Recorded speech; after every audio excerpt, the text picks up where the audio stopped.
While embarking on this journey and going through the lessons to follow, there are some things to keep in mind. I call it the analytics mindset. Number one, don't be a perfectionist. People expect data to be perfect and all-knowing. The majority of the time, that's not the case. As it is, if a user has JavaScript disabled in their browser, then tracking won't work. If they clear their cookies, users may show up as a new visitor instead of a returning visitor. And if a visitor first visits your website from a mobile device, but later purchases on desktop, it's recorded as two different users and you're unable to communicate the value of what they viewed in their first visit. The point here is that there will always be situations outside of your control or analytical methods. The goal is not to achieve perfect data, but to achieve truly great data and significant data. Number two, great analysts use both their left brain and their right brain.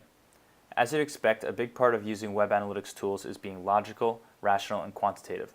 But the best analysts can not only collect and report on great data, but think of creative ways to utilize it through understanding the needs of their consumers and how their business model generates cash. Number three, insights are collaborative. The data tells you what happened, but context explains why it happened. No matter what your role, if you take a proactive stance opening the lines of communication across your team, you'll get more out of your data.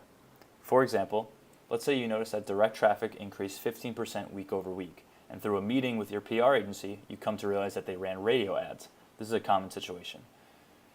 Next, let's say you notice that Google traffic is down 20%, but through a meeting about search, you talk with your SEO guy and he mentions that they released a new major algorithm update and now something needs to be changed on your website. Another example is maybe let's say you notice Facebook ads are up 30%, and then you come to realize that the social team doubled their Facebook budget. So don't expect to know everything because you're the data master. Share interesting data points and ask team members to add their perspective. You'll be surprised how much more valuable your data becomes, and you'll begin to foster a culture of data-driven decision-making. Number four, create a data-driven culture. This looks different in every type of company, but the same principles apply. Share, collaborate, experiment, and have fun with your data. Let everyone know what the KPIs are for a specific marketing channel or test.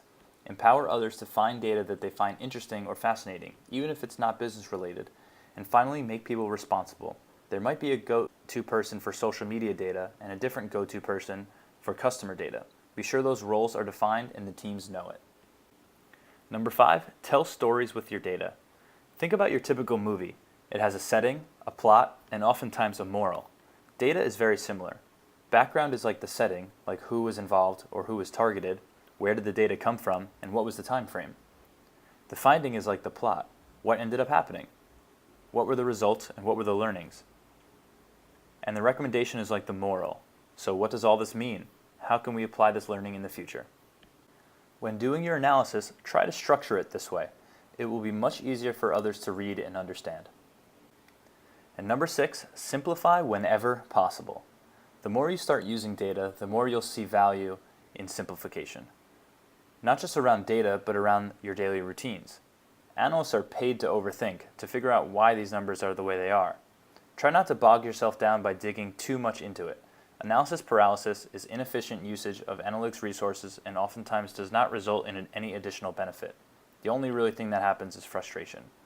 Learn to understand effort versus impact around the analysis you perform and keep things simple.